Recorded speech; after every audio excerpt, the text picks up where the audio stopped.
It's Christmas Eve at my parents' estate. The air is thick with the scent of pine needles and old money, a smell I'd almost forgotten. Glittering chandeliers drip crystal light onto the polished mahogany floors, and 100 guests, their laughter like the clinking of ice and fine crystal, mill around the grand hall. My sister Blair, the glorious sun around which our family has always orbited, clinks her champagne glass. The sound cuts through the murmur of conversation, sharp and commanding. She has the room. She always has the room. A smirk plays on her perfectly painted lips as she begins her little speech, her eyes finding mine across the sea of expectant faces. "A toast," she says, her voice dripping with false sympathy, "to family, and to my poor little sister Alara." A few people titter nervously. I feel my son Rowan's small hand slide into mine, his fingers clutching my own with a pressure that belies his 9 years. Still single, Blair continues, her voice rising with theatrical pity. Still broke. Still raising a kid with no father. The words are individual stones, each one hurled directly at me. I can feel the impact of every syllable. Let's all pray she gets through the winter. This time, the laughter isn't nervous, it's full-throated, a wave of collective amusement that washes over me, hot and suffocating. I stand perfectly still, my expression a careful blank slate I have spent years perfecting. I will not give her the satisfaction of my tears. I will not give them a show. Then, through the tall frosted glass windows of the main doors, a pair of brilliant white headlights pierce the evening gloom. The light slices through the room, momentarily silencing the laughter.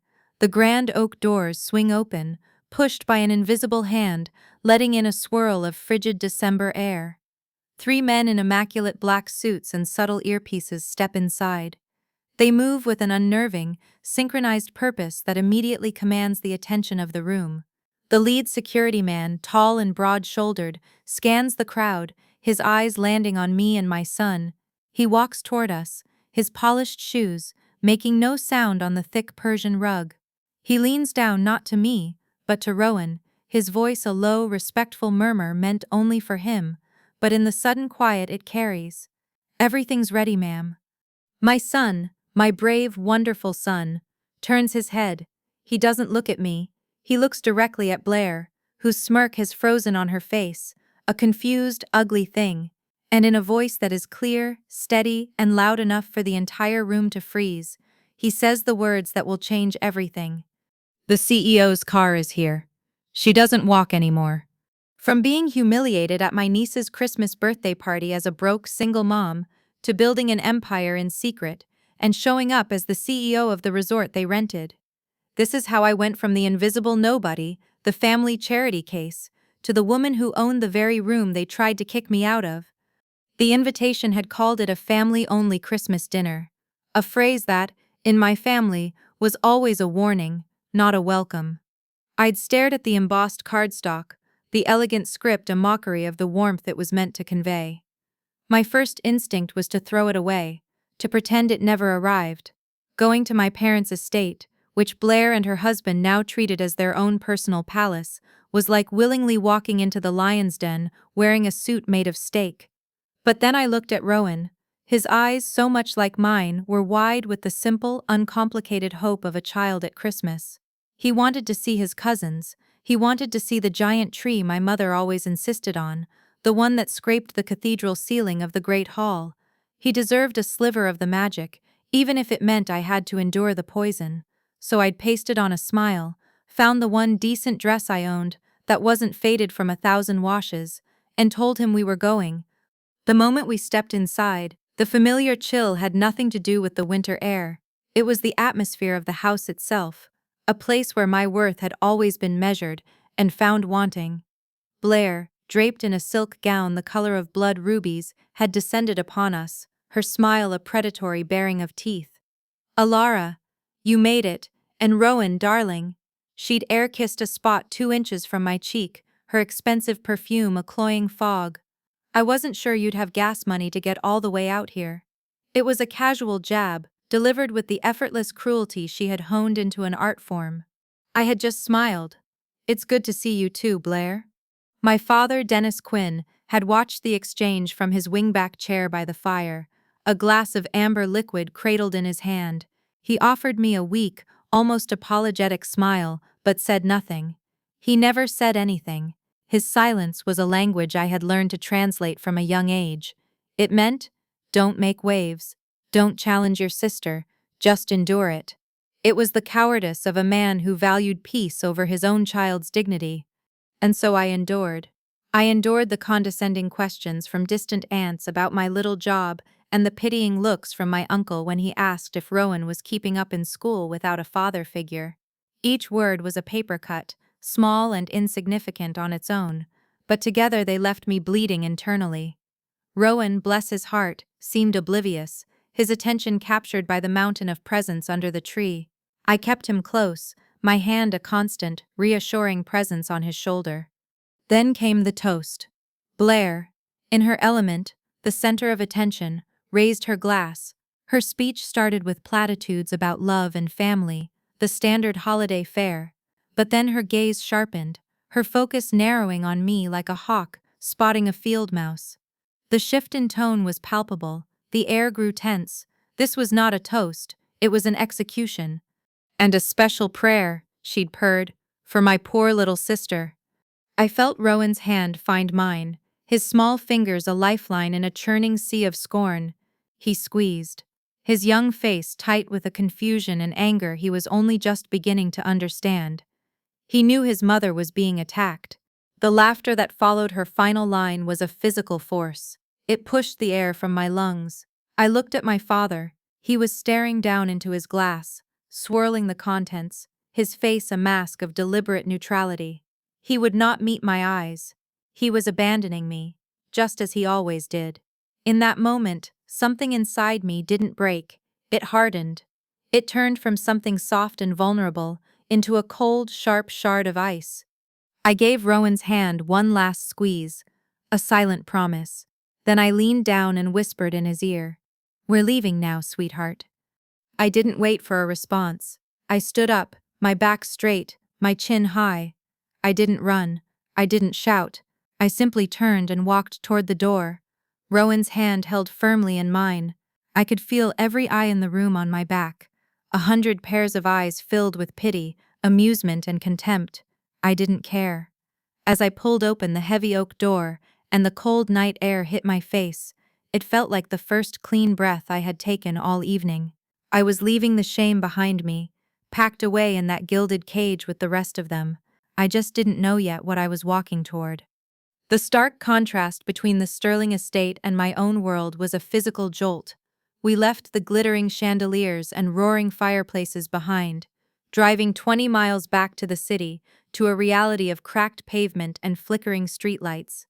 My one-bedroom apartment was on the third floor of a walk-up, nestled between a laundromat that always smelled of damp lint and a 24-hour convenience store.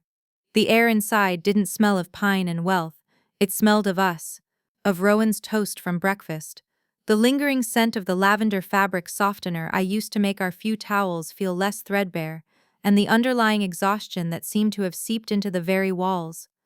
As I tucked Rowan into his bed, a mattress on the floor of a converted closet that I called his captain's quarters to make it sound like an adventure, he looked up at me, his brow furrowed. "Why was Aunt Blair so mean, Mom?" I smoothed his hair back from his forehead, my heart aching with a familiar hollow pain.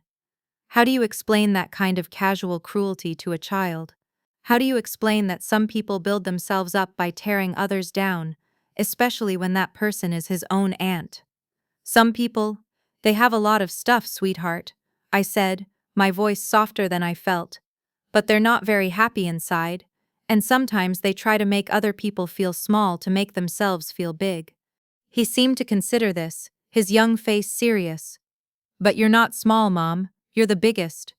His simple, unwavering faith was a hot knife in my chest. I kissed his forehead, my vision blurring. "Get some sleep, my love." He was asleep in minutes, his small body finally relaxed, but for me, sleep was an impossible luxury. The humiliation from the party wasn't just an emotional wound, it was a stark reminder of my precarious reality. I walked into the small living area that doubled as my bedroom, and sank onto the lumpy pull-out sofa. The memory of another life, another betrayal, came rushing back unbidden. It wasn't that long ago that I'd lived in a house like my parents. I had been married to a man who promised me the world, and for a while had delivered it. We had the cars, the holidays, the effortless security that came with generational wealth. I had never had to think about gas money or the cost of groceries. And then, one afternoon, I came home early from a charity luncheon and found him, not just with another woman, but with Blair's best friend, Chloe, in our bed. The betrayal was absolute, a clean cut through the fabric of my life. But the worst part was Blair's reaction when I told her, my voice shaking with shock and grief. She had looked at me, not with sympathy, but with a cold, appraising stare. "Well, Alara," she'd said, taking a sip of her wine, "what did you expect? Men like him need a woman who can keep up. Chloe is more ambitious." In that moment, I understood. It wasn't just about the affair. It was about my place in the world they inhabited. I was not ambitious enough, not ruthless enough, not like them. My husband had offered me a deal. Stay quiet, play the part of the forgiving wife, and the lifestyle would continue. He would be more discreet. I could have everything I'd ever known. I looked at him, at the life he was offering, a beautiful gilded cage of lies and silent compromises, and I chose to walk away. I took nothing but my son and my dignity. I thought that would be enough, but dignity doesn't pay the rent. I had been working 2 jobs for the past year. From 8 until 3, I was a receptionist at a dental clinic, fielding angry calls about insurance copays. From 5 until 11, I waited tables at a diner, my feet aching, my pockets filled with meager tips that smelled of grease and desperation. I saw Rowan for an hour in the afternoon, a frantic handoff with my neighbor who watched him for a price that ate up nearly a third of my income. I was running on a treadmill, sprinting as fast as I could just to stay in the same place. Tonight, after the sting of Blair's words, the exhaustion felt deeper, the reality harsher. I pulled my old, slow laptop onto my lap, the fan whirring like a tiny, dying animal. I needed to check my balance. I needed to know exactly how bad it was. My hands trembled as I typed in my password. The web page loaded with agonizing slowness. And then the numbers appeared on the screen, glowing in the darkness of the room. A single brutal color. Red. -$112.43. My heart stopped. I had miscalculated. The auto payment for the electric bill must have gone through yesterday. Rent was due in 3 days. 3 days. A single missed payment, and Mr. Henderson, my landlord, would start the eviction process. He'd made that perfectly clear last month when I was a day late. A cold dread, far more chilling than the winter air outside, washed over me. My vision tunneled. All I could see was that glowing red number. It wasn't just a balance, it was a judgment. It was Blair's mocking laughter given form. It was the floor dropping out from under me, and I was falling, with my son held tight in my arms. Panic is a cold, sharp thing. It settles in your chest like a block of ice, making it hard to breathe, hard to think. For a few long moments, I just sat there in the dark, the damning red numbers from my bank account burned onto my retinas. Eviction. The word echoed in the silent apartment. Where would we go? A shelter? My parents' house was out of the question. That would be a fate worse than homelessness, a final crushing surrender to Blair's narrative of my failure. I had to do something. Right now, crying wasn't an option. Despair was a luxury I couldn't afford. I took a deep, shuddering breath, pushed the panic down, and opened a new tab on my browser. The faint glow of the screen illuminated my face. A lone survivor on a sinking ship. My fingers, still trembling slightly, typed a word I hadn't looked at in years. A word that felt like the bottom of the barrel: Craigslist. The page loaded, a chaotic jumble of desperation and low-wage drudgery. Data entry clerk, customer service rep. In office, must have own transportation. It was more of the same, more of the treadmill I was already on. Jobs that would trade my last few waking hours for pennies, leaving me with no time for Rowan and no path forward. A wave of hopelessness washed over me. Was this it? Was this the end of the line? No. I closed the tab with a sharp click. Applying for these jobs was begging for scraps. It was accepting the role of the victim. My mind raced, grabbing for any life raft it could find. What could I do? The dental clinic. The diner. What skills did I have beyond smiling politely and refilling coffee cups? I thought about my old life, the one before the betrayal. I had managed our household finances, organized complex international travel, planned charity galas for 200 people. I was organized, I was efficient, I was a problem solver, but how do you ran a wealthy household on a resume? An idea, small and fragile, began to form. Virtual assistant, I'd read an article about it once. People, small businesses, who needed administrative help but couldn't afford a full-time employee. I wouldn't be begging for a job, I would be offering a service. I would be the solution to their problem. It was a long shot, but it was better than drowning. For the next 2 hours, I worked with a frantic, focused energy I hadn't felt in years. I bypassed the job listings and went straight to the small business services section. I looked for companies that seemed overwhelmed. A boutique bakery whose website looked 10 years out of date. A local plumbing company with dozens of unanswered negative reviews.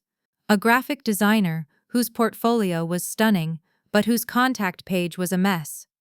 I didn't send a resume, I sent a proposal. To the bakery, I can streamline your online ordering system and manage your social media to increase weekly sales. Here is a 3-step plan. To the plumber, I can implement a customer feedback system that will turn your negative reviews into positive testimonials. Let me show you how. I wrote 5 of them. 5 cold pitches, sent out into the digital void like messages in a bottle. Each one was tailored, specific, and professional. I didn't mention my screamingly negative bank account or the threat of eviction. I was Alara Quinn, a freelance business solutions consultant. I typed the words and tried to believe them myself. When I finally finished, the sky outside was beginning to lighten with the first hint of dawn. Exhaustion pulled at me, but it was mixed with a tiny, unfamiliar flicker of hope. I closed the laptop and crawled into my cold sofa bed, falling into a dreamless, heavy sleep for a few short hours. The ping of an email notification woke me. It was just after 7 a.m. Rowan was still asleep. My heart hammered against my ribs as I reached for the laptop. It was probably a rejection, or worse, silence. I had expected silence. The subject line read, "Your proposal." The email was from a man named Victor Halden. It was short and to the point. No pleasantries. Your plan for my logistics consultancy is audacious, potentially idiotic, but it's the first proposal I've received in 6 months that wasn't written by a moron. I see you've identified the bottleneck in my client acquisition pipeline. I'm skeptical you can fix it. Be on a video call at 9 a.m. Here's the link. Don't be late. My eyes scanned the words again. Audacious. Idiotic. Skeptical. They weren't words of encouragement, but they weren't a no. He saw the bottleneck. He saw that I had actually understood his business from the outside. Hope, sharp and terrifying, surged through me. I had 1 hour to transform myself from a terrified, broke single mom into a woman who could fix a logistics consultancy. I had one shot.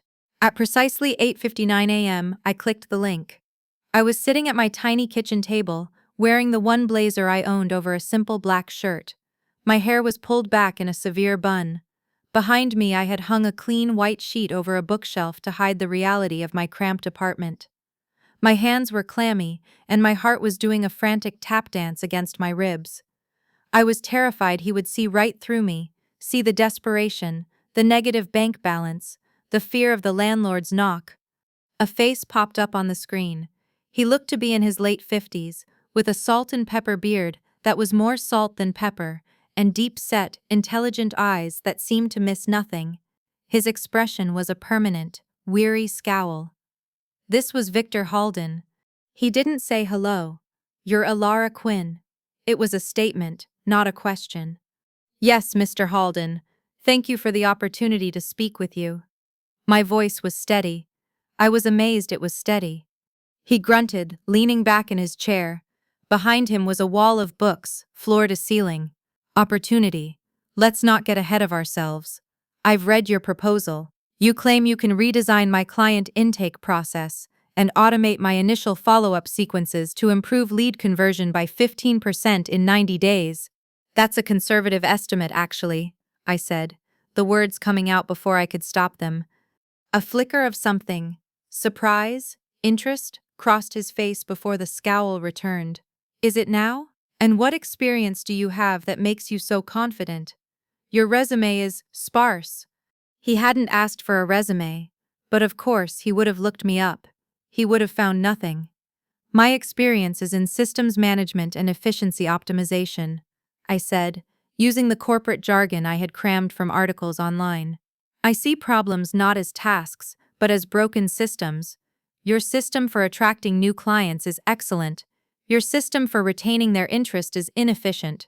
It relies too heavily on your personal time, which is the most valuable and limited resource in your entire operation. He was silent for a long moment, just staring at me through the screen. I could feel his gaze dissecting me, looking for the cracks in my facade. I held my breath. You're either brilliant or completely full of it, he said finally. His voice was a low rumble, like gravel turning over. I can't decide which.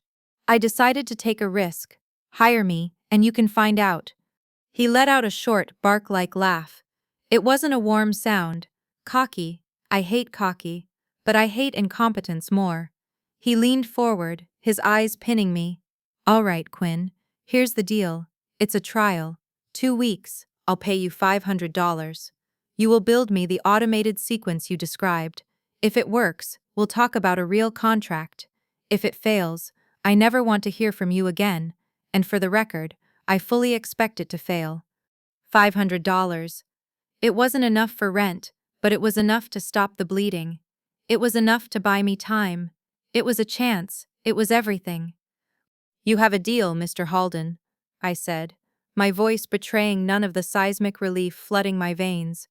Call me Victor, he grumbled. Mr. Halden makes me sound like an undertaker. He paused, his expression unreadable. I don't mentor for charity, Quinn. I invest in assets that I believe will yield a return. Your proposal was an asset.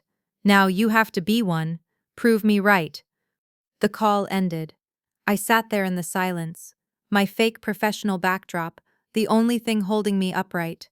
The weight of his challenge, of his skeptical belief, settled on my shoulders. It wasn't praise. It wasn't encouragement. It was a gauntlet, thrown down by a grizzled, sarcastic, and brutally precise man, and I was going to pick it up and run with it.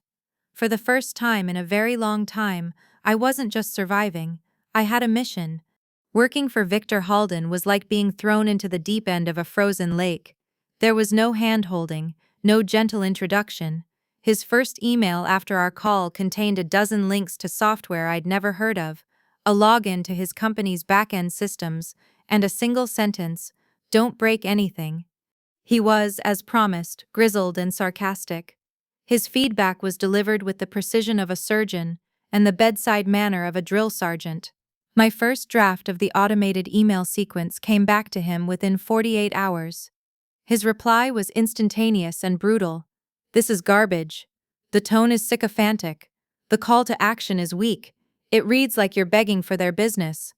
My clients are industry leaders, not marks at a carnival. You're selling expertise, not snake oil. Do it again. There was no good effort or nice try, just a clinical dissection of my failure. In my old life, I would have crumpled. I would have taken it as a personal attack. But desperation is a powerful teacher. I didn't have time for hurt feelings. I read his critique, saw the truth in it, and got back to work. I spent hours studying the language of his industry, reading white papers and case studies until my eyes burned.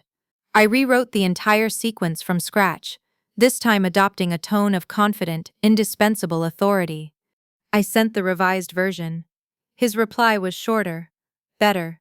The second email is still 2 sentences too long. Fix it. This was how he taught me. He didn't give lectures. He gave problems. He didn't offer solutions. He pointed out flaws until I found the solution myself. Through him, I learned about more than just email automation. I learned about systems thinking, how every part of a business is connected, from marketing to client delivery to billing. He had me map out his entire operational flow, identifying points of friction and inefficiency I never would have seen before. He taught me that the goal wasn't just to complete a task, but to build a system that made the task obsolete. I became a sponge. I worked while Rowan was at school, and long after he went to bed. I absorbed every lesson, every sharp-edged piece of criticism, every grudgingly offered insight. Our calls were brief and always about the work. He never asked about my personal life, and I never offered any details. He didn't know I was doing this from a pull-out sofa. He didn't know I was rationing macaroni and cheese until his first payment cleared. He didn't know that on the day I finally fixed the bottleneck in his client acquisition pipeline, I was also receiving a notice of intent to evict taped to my apartment door. All he knew was the work. Alara Quinn was a name in his inbox, a competent and increasingly sharp mind on the other end of a video call. This anonymity was my shield. In my calls with Victor, I wasn't a broke single mom. I was a strategist. I was a problem solver. I was becoming the person I pretended to be on that first call.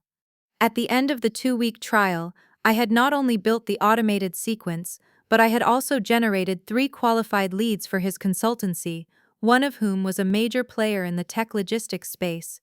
The system worked. Our video call felt different. Victor's scowl was still in place, but his eyes held a different light. It was the look of a man whose skepticism was being forcefully disproven. "The numbers don't lie, Quinn," he said, looking at a screen I couldn't see. "Conversion on initial contact is up 17%. That's 2% more than your conservative estimate." "I told you it was conservative," I said, allowing a small, triumphant smile to touch my lips for the first time. He grunted. It was his version of a standing ovation. "I'm extending the contract, $5,000 a month. You will continue to optimize the intake system, and you will begin restructuring my project management workflow. It's a mess." $5,000 a month, the number hung in the air between us, shimmering like a mirage. It was more than I made from both of my other jobs combined. It was rent, it was groceries, it was a new pair of shoes for Rowan. It was breathing room. It was life. Tears pricked the corners of my eyes, hot and sudden. I blinked them back fiercely, dropping my gaze to my keyboard so he wouldn't see. I would not cry. I was an asset, not a charity case. When I looked up, his expression had softened almost imperceptibly. "I was a CEO once," he said, his voice quiet, devoid of its usual sarcastic rasp, "of a company I built from the ground up. I got pushed out, betrayed by people I trusted. I learned the hard way that the world doesn't reward sentiment. It rewards competence and resilience." He leaned forward slightly. "You have both. I don't know what your story is, Quinn, and I don't care to, but I know grit when I see it." He paused, and his next words landed with the force of a mission statement. "I don't mentor for charity. Prove me right." The line was the same as the one he'd used on our first call, but this time, it sounded different. It wasn't just a challenge anymore. It was an anointment. He was giving me the tools, the knowledge, and the opportunity. The rest was up to me. The first $5,000 payment from Victor felt like a miracle. The moment it landed in my account, I paid my back rent, my utilities, and bought a week's worth of groceries, real groceries, with fresh fruit and vegetables, not just pasta and canned soup. The relief was so profound, so dizzying, it felt like I could float. That very afternoon, I gave my 2 weeks' notice at the diner, and the following day at the dental clinic. Walking away from those jobs, from the smell of stale coffee and disinfectant, was one of the most liberating moments of my life. A week later, Victor sent me an email with the subject line, "Referral." The body of the message was simple. "Old contact of mine, hospitality space. Their reservation system is a disaster. They're losing bookings because of it. Your kind of problem. Don't make me look bad." The contact was a small independent hotel chain with 3 properties in a neighboring state. I spent 2 days analyzing their existing process before I even called them. It was, as Victor had predicted, a disaster. A tangle of spreadsheets, manual email confirmations, and a clunky, non-mobile friendly web form. I saw the solution immediately: a centralized, automated booking platform that would integrate with their marketing channels and streamline everything. I pitched them my plan, using the confident, no-nonsense language Victor had drilled into me. I laid out the problem, the solution, and the projected return on their investment in clear, undeniable terms. They hired me on the spot. For the next month, I worked tirelessly. I lived and breathed hotel reservation systems. I learned about channel managers, payment gateways, and guest relationship management software. I wasn't just implementing a fix. I was building them a new engine. The day we launched the new system, their online bookings for the following quarter jumped by 30%. In one day, the payment for that project was more than I had earned in the entire previous year. It was a staggering, life-altering amount of money. That evening, Rowan and I did something we hadn't done in years. We went shopping. I didn't buy myself anything. Instead, I bought a brand new, powerful laptop, not a second-hand one. It was a tool, an investment in my future. Then I found a real estate website. I searched for two-bedroom apartments in a better school district, in a building with a working elevator and an in-unit washer and dryer. The idea of not having to haul bags of laundry down 3 flights of stairs felt like the pinnacle of luxury. We found one, a clean, bright space with a small balcony and a bedroom for Rowan that wasn't a converted closet. We signed the lease the next day. As we were packing up our few belongings in the old apartment, my phone rang. The screen flashed with a name I hadn't seen in months: Blair. A cold knot formed in my stomach. I almost let it go to voicemail, but some morbid curiosity made me answer. "Alara," she said, her voice bright and brittle. "I've been calling and calling. Don't you ever check your messages?" "I've been busy, Blair," I said, my tone neutral.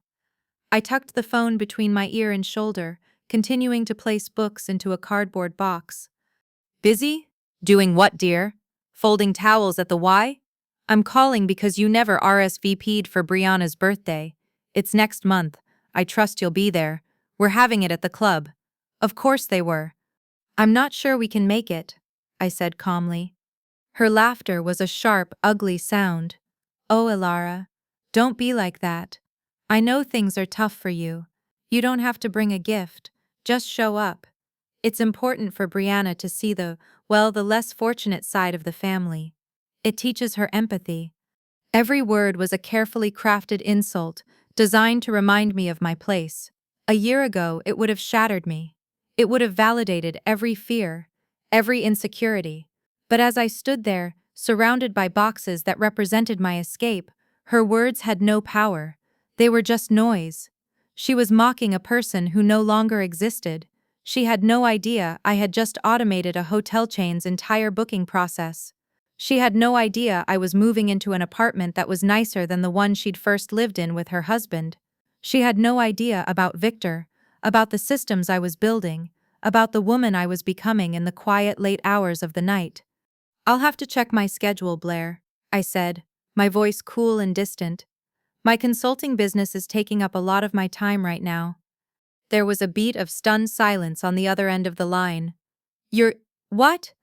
"I have to go," I said, not giving her a chance to recover. "I have a client call." I hung up before she could respond. I looked at the box in my hands, then around at the small, cramped apartment that had been both my prison and my sanctuary. It had been the site of my quiet collapse, but it had also been the launch pad for my new life.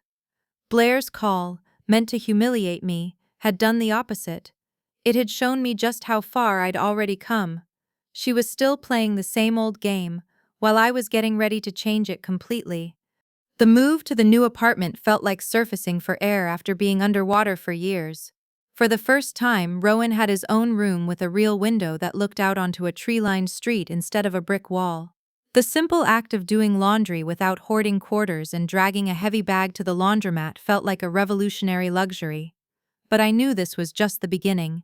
The hotel project was a one-time success. I needed sustainable, recurring income. I needed to build a real business. With a portion of my earnings, I hired a freelance web developer to build a simple professional website for my new venture, Quinn Systems Consulting. The name felt bold, permanent. I spent days writing the copy, detailing my services in systems automation and operational efficiency for small to medium-sized businesses. It looked legitimate, it looked real. Then came the hard part, finding the clients. I made a list of 50 mid-sized companies in the region, businesses big enough to have systemic problems but not so big they had in-house teams to fix them. I researched each one, identified a potential pain point, and crafted a personalized pitch. It was the same strategy I'd used to find Victor, but on a much larger scale. I sent out the first 10 emails and waited. The first rejection came within an hour, a polite, automated message: "Thank you for your interest, but we are not seeking external consulting services at this time." The second was more personal, but no less discouraging: "We handle these matters internally." The third, fourth, and fifth were met with silence. A week went by. I had sent out 10 pitches and received 2 rejections and 8 black holes of nothingness. The old familiar doubt began to creep in. Was the hotel project a fluke? Was Victor's faith in me misplaced? I was sitting in a beautiful new apartment, paid for by past success, but with no future income guaranteed. The fear of sliding backward, of ending up right where I started, was a cold weight in my stomach. I sent out 10 more pitches. This time, the rejections were faster. "Not a good fit. Our budget doesn't allow for it. We will keep your information on file." It was corporate speak for no. Each email was a small tap of a hammer against the foundation of my newfound confidence. Rowan would come home from his new school, buzzing with stories about his teacher and his friends, and I would paste on a smile, my mind churning with anxiety. I was failing. Victor called me for our weekly check-in on his systems. His voice was its usual gravelly monotone. "How's the pipeline, Quinn?" He meant his pipeline, but the question hit me like a physical blow. "Your pipeline is fine, Victor," I said, trying to keep my voice even. "The new lead scoring system is working perfectly." "I'm not talking about my pipeline," he said, and I realized he'd heard the tremor in my voice. "I'm talking about yours. How many clients have you landed?" There was no hiding from him. "None," I admitted, the word tasting like ash. "I've sent 20 pitches. I've had 10 rejections and 10 non-responses." "Good," he said. I was stunned. "Good? I'm failing, Victor." "No," he grunted. "You're collecting data. 10 rejections means you're learning what doesn't work. Now you know your pitch is wrong, or your target is wrong, or both. What's your hypothesis?" He wasn't comforting me. He was giving me a problem to solve. He was treating my failure like a broken system. My perspective shifted instantly. I wasn't a failure. I was a strategist with flawed data. "My target might be wrong," I said, thinking aloud. "I'm pitching to established companies with existing structures. Maybe I should be targeting businesses in a growth phase, ones that are feeling the pain of scaling." "There you go," he said. "Stop pitching to companies that are comfortable. Find the ones that are bleeding. Now get off the phone and get back to work." He hung up. Armed with a new strategy, I spent the next 2 days creating a new target list. I looked for companies that had recently received venture funding, or wellness brands that were rapidly expanding. I found a chain of wellness retreats that had just announced plans to open 5 new locations in the next year. Their booking system was a mess, almost identical to the hotel chain I'd already fixed. I crafted a new pitch. It was sharp, direct, and filled with data from my previous success. I didn't just promise a solution, I showed them proof. I hit send. The reply came the next morning. It wasn't from a junior assistant. It was from the CEO. "Your proposal is compelling. Can you be on a call this afternoon?" The call led to a meeting. The meeting led to a contract. A 6-month contract, with an upfront retainer that was more than my entire annual salary at the diner. The total value of the contract would not just triple my monthly income, it would secure my life and Rowan's for the foreseeable future. When the signed contract landed in my inbox, a wave of pure, unadulterated triumph washed over me. I wanted to shout, to dance around the living room, but I didn't. Instead, I sat there and stared at the document on my screen. I thought of the 20 rejections. I thought of the fear, the doubt, the nights spent staring at the ceiling. This victory felt different from the first one. It wasn't a lucky break. It wasn't a referral from a mentor. This was mine. I had earned it through failure, persistence, and strategy. I saved the file, closed my laptop, and went to the kitchen to start making dinner for my son. The celebration could wait. The work was just beginning. With the wellness retreat contract secured, a steady and significant income started to flow in. For the first time, I wasn't just surviving, I was building a safety net. I opened a savings account, a college fund for Rowan, and an investment portfolio. The terror of the negative bank balance began to recede, replaced by a quiet, steady confidence. My work was good, my systems worked. I was providing real value, and I was being compensated for it. Then, an email landed in my inbox that tested everything. It was from a name I didn't recognize, the CEO of a financial tech startup that was making waves in the news. His company was known for its aggressive growth and flashy marketing. The email was slick and complimentary, praising my reputation for discretion and efficiency. He wanted to hire Quinn Systems. The proposed monthly retainer was $15,000. The number made my breath catch in my throat. $15,000 a month. It was an absurd, life-altering figure. It was never worry about money again. Money. It was the kind of money that could buy a house, not just rent an apartment. We had a video call the next day. The CEO, a man named Marcus Thorne, was charismatic and smooth. He wore a tailored shirt with no tie, and his smile was a little too bright. He told me he was impressed with my work and needed someone with my skills to help his company prepare for the next round of funding. "We need to optimize our financial reporting systems," he said, leaning into the camera with a conspiratorial air. "Make sure our performance metrics are presented in the most favorable light for potential investors." A small, cold alarm bell went off in the back of my mind. "Favorable light?" I asked, keeping my tone neutral. "Exactly," he beamed. "You're a systems expert, Alara. We just need you to build a system that highlights our strengths and, let's say, minimizes our short-term liabilities. It's all about the narrative. We're selling a story of explosive growth." He wasn't asking me to lie. Not directly. He was using the polished, sanitized language of Silicon Valley to ask me to build a system that would help him commit fraud. He wanted me to use my skills to create financial documents that were technically true but profoundly misleading, to fake it until they made it. He saw the hesitation on my face. $15,000 a month is just a starting point, of course, he added smoothly. There would be a significant bonus upon the successful close of our funding round. I thought of Rowan. Just last week, the dentist had told me he needed extensive orthodontic work, braces, and possibly surgery to correct an impacted tooth. The total cost was estimated at close to $10,000, a sum that insurance would barely touch. It was a staggering expense, one that would wipe out a significant chunk of my hard-won savings. I had lain awake at night, worrying about it, feeling that old, familiar anxiety creeping back in. $15,000 a month would solve that problem instantly. One payment, and Rowan's teeth would be fixed. No more worrying. No more pain for him.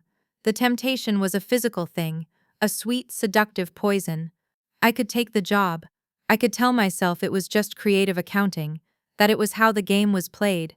I could build the system, take the money, and walk away. Who would ever know? I would.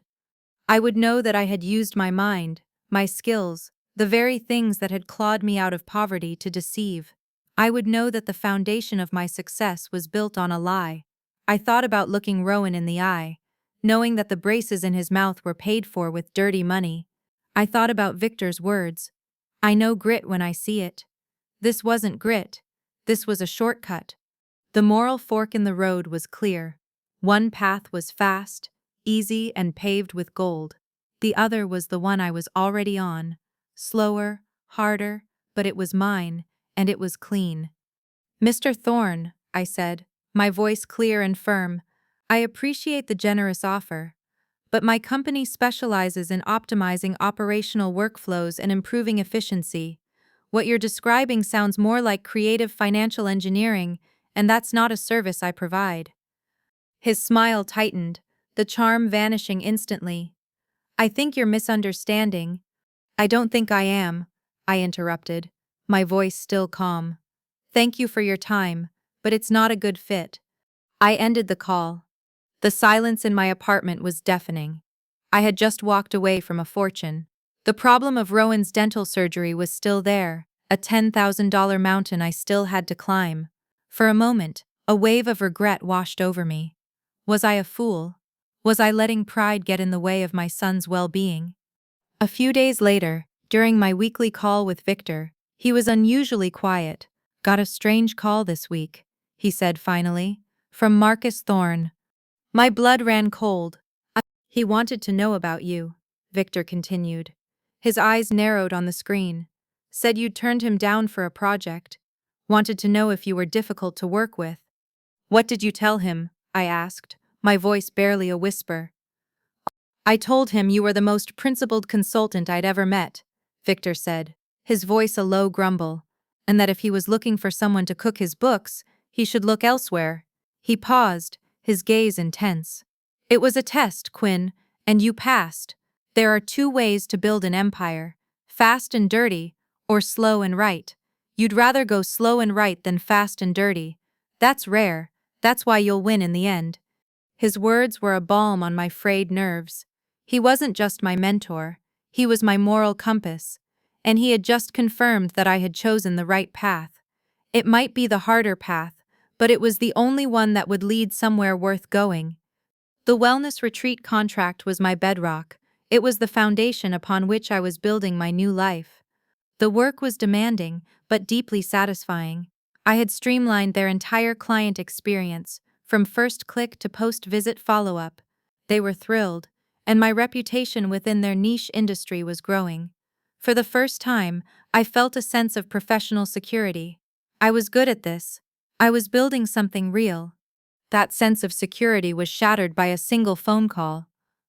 It was from the CEO of the retreat chain, a woman named Anya, who had always been my biggest champion, but her voice on the phone was not its usual warm, energetic self. It was strained, apologetic. Alara, I'm so sorry, she began, and my stomach immediately clenched. We have to terminate our contract. I was stunned into silence. What? Why? Did I do something wrong? The new system is showing a 40% increase in repeat bookings. No, it's nothing you've done, she said quickly, her voice full of genuine regret. Your work has been transformative. This is a different kind of issue. A PR issue. PR? I was completely lost. I don't understand. She sighed, a heavy, weary sound. We received a call yesterday from a woman who claimed to be a former client. She said she had a terrible experience with our booking process, that her private information was mishandled. She was very convincing. She threatened to go to the media, to post on every review site. She mentioned hiring a lawyer, starting a class action lawsuit. My mind was racing. A dissatisfied customer. I personally reviewed every piece of feedback. Our satisfaction rates were at an all-time high. Who was it? What was her name? She didn't want to give her full name, Anya said. She just said her name was Blair. The world tilted on its axis. Blair, of course. It couldn't be a coincidence. But how? How did she even know I was working with them? Then I remembered. A few weeks ago, I'd mentioned my work to a mutual cousin at a family gathering, feeling a small, uncharacteristic flicker of pride. That was all it would have taken. A single breadcrumb, dropped carelessly, and my sister, the predator, had followed it. Anya, I said, my voice tight with a cold, rising fury. That woman is my sister. This isn't a real complaint. This is a personal vendetta. She's lying to you. I believe you, Alara. I do, Anya said, and she sounded like she meant it. But my investors don't care if it's a lie. They see the threat of a lawsuit, of a social media firestorm, and they panic. Our brand is built on trust and serenity. We can't afford even the hint of a scandal. They've instructed me to cut ties, to mitigate the risk. And just like that, it was over. My biggest client, my main source of income, 70% of it, gone. Not because of my work, not because of a failure on my part, but because my own sister had taken a match and set my life on fire, just to watch it burn. I'm truly sorry, Alara, Anya said again. I know, I whispered. I ended the call and stood in the middle of my beautiful living room, the sun streaming in through the clean windows. But all I felt was a bone-deep cold. The security I had felt just moments before was an illusion. Blair had proven that she could reach into my life and destroy it whenever she wanted. The old power dynamic was still in place. She was still the sun, with the power to scorch anyone who flew too close. I sank onto the sofa, the same way I had sunk onto the lumpy sofa bed in my old apartment on the night I'd discovered my negative bank balance. The feeling was terrifyingly similar. The floor had been ripped out from under me, all over again. I didn't realize I was crying until I heard a small voice beside me. Mommy? Why are you crying? Rowan was standing there, his school backpack still on, his face a small portrait of worry. He had come in from the bus so quietly, I hadn't even heard him. He had never seen me cry before. I had always been his rock, his unshakable fortress of strength. Now, the fortress was crumbling. I quickly wiped my eyes, trying to pull myself together. It's okay, sweetheart. Mommy's just had a tough day at work. He put his small hand on my arm, his touch gentle. Did the mean lady do something again? He asked, his voice quiet. He meant Blair. I couldn't answer. I just pulled him into my arms and held him tight, my face buried in his hair. In that moment, the fury and the grief solidified into something else. Something hard and cold and resolute. This would not break me. This would be the last time. The last time she would have this power over me. I would not just build a business. I would build a fortress so high and so strong that she could never touch me or my son again. Victor called me the next day. I hadn't told him what happened, but he knew. He always knew. His network of contacts was vast and deep. Heard about what happened with the wellness retreat, he said, his voice flat. Your sister's a real piece of work. Yes, I said, my own voice devoid of emotion. I was hollowed out, numb. So, he said, his tone shifting. What are you going to do about it? You going to let her win? You going to go back to begging for contracts that she can blow up with a single phone call? His words were harsh, but they were exactly what I needed to hear. They were a bucket of ice water, snapping me out of my despair. No, I said, the numbness beginning to recede, replaced by a slow-burning anger. No, I'm not. Good, he grunted. Because being a contractor is for amateurs, it makes you vulnerable. The real power isn't in getting hired, it's in being the one who hires. He paused, letting the weight of his words sink in. I have an opportunity. It's a gamble. A big one. He shared his screen. A picture of a faded, slightly dilapidated resort popped up. It was a collection of rustic lodges and cabins nestled on a wooded ridge overlooking a lake. It was beautiful, but it looked neglected. Hawthorne Ridge, Victor said, used to be a high-end getaway in the 90s, went into foreclosure 5 years ago. The bank has been sitting on it ever since. The property is solid, the location is prime, but the business model was archaic. It's a fixer-upper, but the bones are good. The bank wants it off their books. They're selling it for pennies on the dollar. I stared at the screen. Victor, I'm not in a position to buy a resort. Not on your own, you're not, he said. But I am. Almost. I have most of the capital. I'm short about 200,000. He looked at me, his gaze steady and intense. That's what you have in savings, isn't it? After the hotel project and the retainer from the retreat? My breath caught. He was right. It was almost the exact amount I had painstakingly saved, my entire safety net. You want me to invest everything I have into a failing resort? I asked, my voice trembling slightly. I want to offer you a loan, he corrected me. A loan against your future earnings as my partner. I'll cover the majority. You put in your savings as your stake. We co-buy it. 50-50 ownership. We stop being consultants that people can fire. We become the owners. We build an asset so big and so real, no one can take it away from you. It was the single biggest risk I could possibly imagine. If this failed, I wouldn't just be back at zero. I would be in debt to Victor, with nothing to show for it but the ashes of a failed dream. I would be worse off than when I started. But Blair's face flashed in my mind.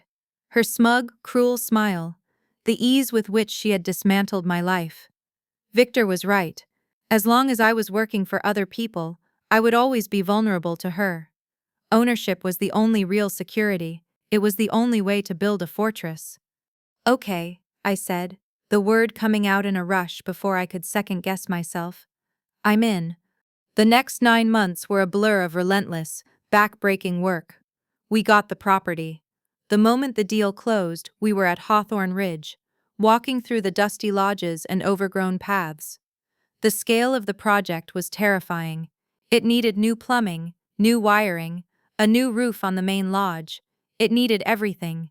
Victor handled the financing and the major construction contracts. My domain was everything else. I became the architect of the resort's rebirth. I didn't just want to fix it, I wanted to reinvent it.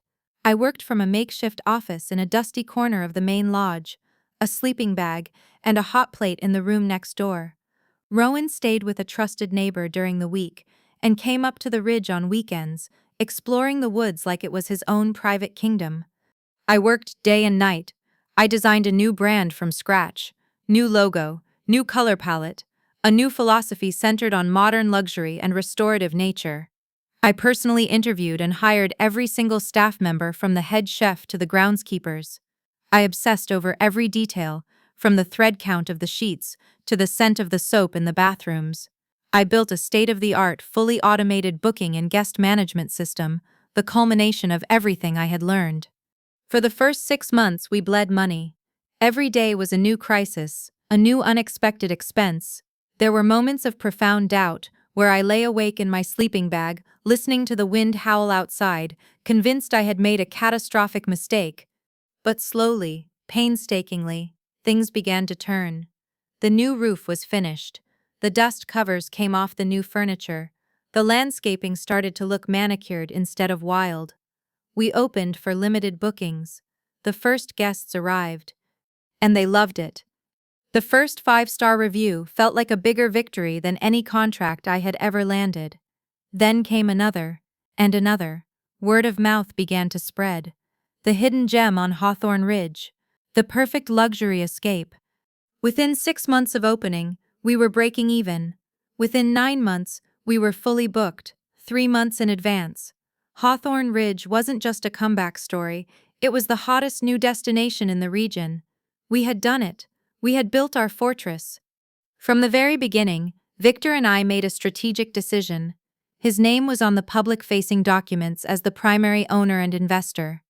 My name was buried deep in the corporate structure, listed as a managing partner, but not in a way that would ever show up on a casual search. To the outside world, and even to most of our own staff, Victor Halden was the gruff, brilliant visionary who had resurrected Hawthorne Ridge. I was Ms. Quinn, the hyper-efficient, detail-obsessed operations director who seemed to be everywhere at once. The anonymity was my armor. It was a lesson learned in the most painful way possible. Blair could not attack what she did not know I possessed. My success would be invisible to her, and therefore safe. I didn't need the public glory. I needed the security. I found a quiet satisfaction in walking the grounds of my resort, and having staff greet me as ma'am, out of respect for my position, not because they knew I signed their paychecks. I commanded respect through my competence alone, and that felt more real than any title. One Tuesday afternoon, I was in the back office with Madison Croy, our general manager. Madison was a sharp, observant professional in her 40s, whom I had hired for her calm demeanor and her eagle eye for detail. We were reviewing the event schedule for the upcoming month when she pointed to a new entry. "This one's a big one," she said, tapping the screen. "A full buyout of the main lodge and the lakeside ballroom for a private event. A child's birthday party of all things. The budget is..." Astronomical. I leaned in to look at the screen. My eyes scanned the details. Date next month. Event type 10th birthday party. And then I saw the client name on the booking form. Sterling. Contact. Blair Sterling. A cold, electric thrill shot through me. It was so perfectly poetically ironic that it almost didn't feel real. My sister, the arbiter of taste and status in our family, had chosen my resort, the very symbol of my secret success, as the venue to flaunt her own wealth and standing. She had no idea. To her, Hawthorne Ridge was just the trendy new luxury hotspot she had to be seen at. She was willingly walking into the fortress I had built to keep her out. Over the next few weeks, I watched the preparations from the inside. Blair, true to form, was the client from hell. Her assistant called Madison a dozen times a day with increasingly extravagant demands. A specific vintage of champagne that had to be flown in from France. A custom-built ice sculpture in the shape of a pony. A petting zoo on the main lawn for the children. Each new demand made me smile. "Approve it, Madison," I'd say, my voice calm. "Whatever Mrs. Sterling wants, she gets. Bill it all to her account." Madison would raise an eyebrow at the sheer excess, but she was a consummate professional. "Of course, Miss Quinn." The whole time I wondered, would she invite me? Would she dangle an invitation to her daughter's lavish party at the exclusive new resort, assuming I could never afford to even step foot on the property as a guest? It seemed like exactly her brand of casual cruelty. I didn't have to wait long to find out. The invitation arrived not by email, but by mail. Delivered to my apartment. It was thick, creamy cardstock with gold leaf lettering. I recognized the font, the paper, the logo in the corner. I had personally approved the design with our branding agency 6 months ago. The irony was so thick I could taste it. Holding the invitation, a physical product of my own hard work, felt like holding a secret weapon. My phone buzzed a few minutes later. A text from Blair. "Formal invite is in the mail. I assume you got it. It's for Brianna's 10th at that new place on Hawthorne Ridge. You've probably never heard of it, but it's divine. Do try to make it, Alara. And for heaven's sake, try not to embarrass us. Rowan can come too. It will be good for him to see how the other half lives." I read the text twice. Each word was dripping with the same old condescension, the same smug superiority. She was so confident in my failure, so secure in her position above me, that she couldn't even imagine a world where the tables had turned. She was inviting the poor little sister to a party, never dreaming that the sister owned the ballroom. For a moment I hesitated. A part of me, the old Alara, shrank from the idea of the confrontation. Was this petty? Was I stooping to her level by planning a grand reveal? The goal had been to build a life she couldn't touch, not to rub her nose in it. I had my success. I had my security. Did I really need to do this? The thought of the look on her face, on my father's face, felt like a cheap victory. I called Victor. I laid out the whole situation, the booking, the invitation, the smug text message. I told him I was thinking of just declining, of staying above the fray. He was silent for a long moment when I finished. I could hear him breathing on the other end of the line. "Let me ask you a question, Quinn," he said finally, his voice a low rumble. "Why did we buy this place? Why did you pour every cent you had into this pile of rocks and rotting wood?" "To build something," I said, "to be secure." "And are you?" he shot back. "Are you secure as long as you're still hiding? As long as she can still send you a text like that and get under your skin? As long as your own family sees you as a charity case?" He paused. "This isn't about revenge, Alara. Revenge is petty. This is about closing a chapter. It's about truth. You're not the person she thinks you are anymore. It's time you showed her who you've become. You didn't just fix that resort. You built that hill with your own 2 hands. Now it's time to stand on it."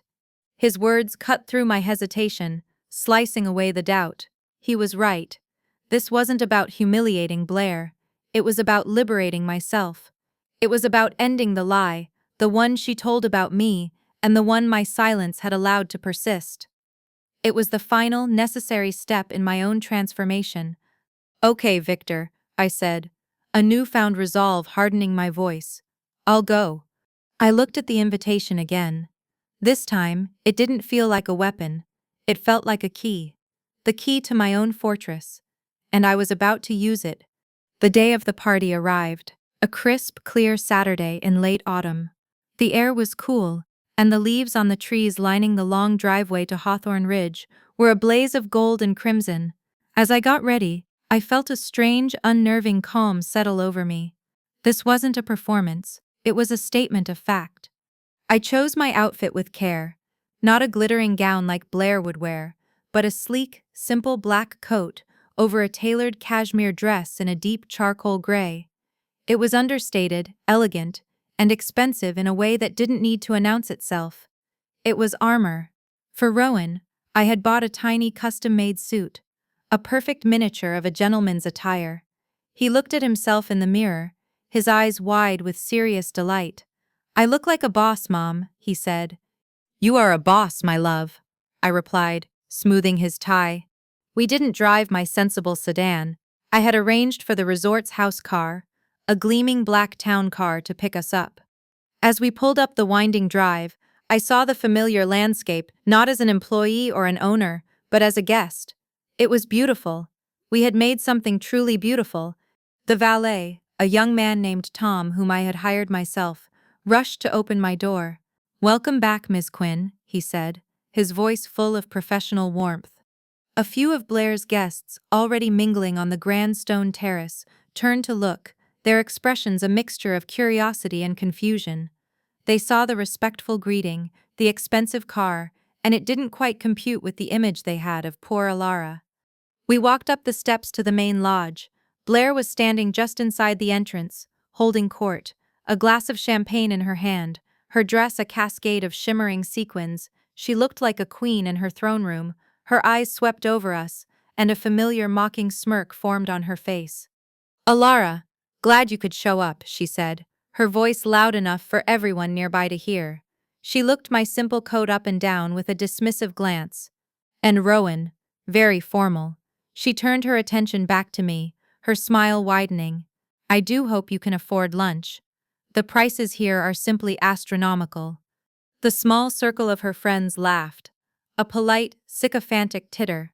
This was the moment, the final jab, the last time she would ever have the power to try and humiliate me in public.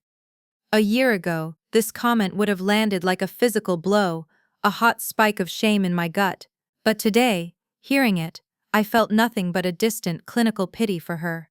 She was so trapped in her own small, cruel world, she couldn't see the earthquake that was about to happen right under her feet. I didn't defend myself. I didn't offer a sarcastic comeback. I simply smiled. A small, calm Mona Lisa smile. And I said nothing. My silence seemed to unnerve her more than any retort could have. Her own smile faltered for a fraction of a second. She expected me to shrink, to stammer, to make an excuse. She didn't know what to do with my quiet confidence. "Well," she said, recovering quickly. "Find a table. Try not to get lost." "We won't," I said, my smile never wavering. I took Rowan's hand, and we walked past her, into the heart of the ballroom, into the heart of my empire. The air was electric with unspoken questions. The first pieces on the chessboard had been moved, and the game had begun. The ballroom was magnificent. Floor-to-ceiling windows offered a panoramic view of the lake and the fiery autumn hills. The tables were draped in fine linen, adorned with extravagant floral centerpieces. Blair's ice sculpture of a pony was already beginning to melt slightly under the warm lights. Guests were finding their seats, the murmur of conversation filling the grand space. My father was there, seated at the head table next to Blair's husband, looking uncomfortable as he always did at these ostentatious displays. He saw me, offered a weak, distant wave, and then quickly looked away, already avoiding the potential for a scene. Rowan and I took a small table near the back. I wanted a clear view of the entire room. I felt like a general observing the battlefield before the first charge. Rowan, ever my stoic little soldier, sat perfectly, sipping his water, sensing the tension in the air. Blair, having finished her greetings, moved to the head table, basking in the glow of being the host, the center of everyone's world. She was about to tap her glass to begin the birthday toasts. This was the moment we had planned. As if on cue, Madison Croy, my ever-composed general manager, emerged from a side door. She walked with a calm, deliberate purpose, her path taking her not to the head table, but directly toward me. She ignored Blair completely. The guests at the tables she passed fell silent, watching her. Her presence, so official and direct, was an interruption to the party's flow.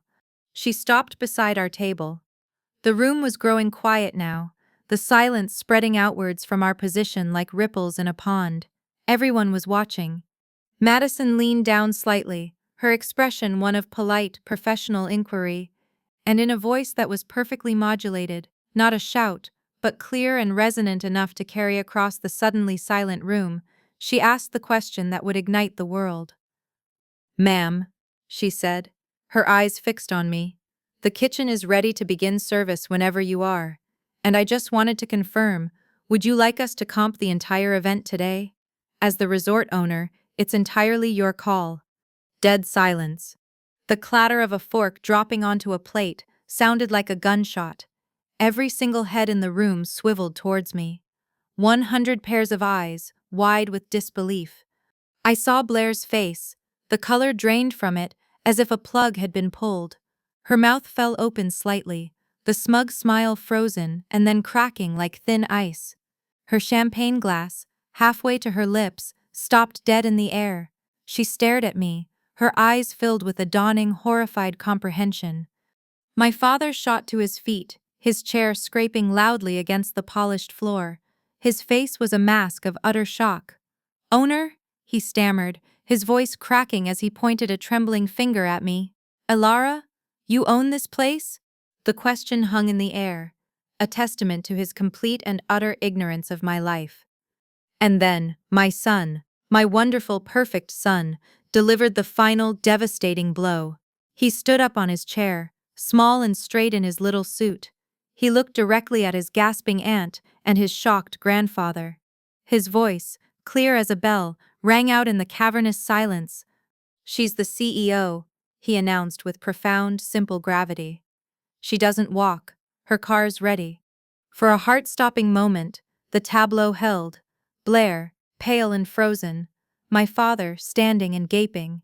The entire room, 100 guests, staring at me, the woman they had pitied and dismissed just minutes before. The sheer tectonic shift in the power dynamic was a palpable force in the room. The narrative they had all accepted, poor, broke, single mom Elara, had just been obliterated. Then, the chaos erupted. Blair was the first to break. She stumbled back a step, her sequined dress catching the light. "No," she whispered, then her voice rose, shrill and desperate. "No, that's ridiculous. She's lying. This is some kind of sick joke." She looked wildly around the room, seeking an ally, a friendly face who would back her up. But all she saw were stunned, confused expressions. Her authority, her social capital, was evaporating in real time. She turned to our father, her voice pleading. "Daddy, do something. Tell them she's lying." My father, Dennis Quinn, looked from Blair's frantic face to my calm one. His own was a mess of confusion and dawning shame. He was the enabler, the man whose silence had co-signed Blair's cruelty for years. He tried to reclaim control, to force everything back into the familiar, comfortable box.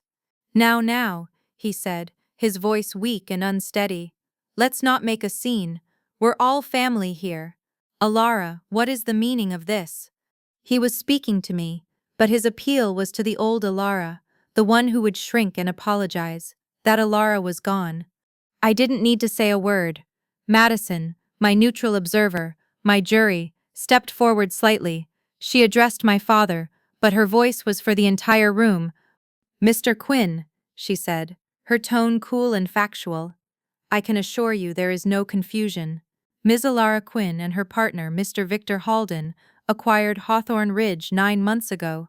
Ms. Quinn has been the lead strategist on the ground since day one. Her vision and operational management are solely responsible for the resort's current success and profitability." The facts, delivered by an unimpeachable third party, were undeniable. There was no room for argument. It was the truth. A wave of murmurs swept through the crowd. I saw it all. The family friends who had offered me pitying looks now looked deeply ashamed, their gazes dropping to their plates. The business acquaintances of my father and brother-in-law were looking at me with a new, sharp interest, their heads tilted in recalculation. A few people, distant cousins and old neighbors, began to clap. It started small, a scattered, hesitant applause, but it grew, becoming a genuine, rolling wave of acknowledgement. Some people stood up. An aunt I hadn't spoken to in years caught my eye and mouthed the words, "I'm so sorry."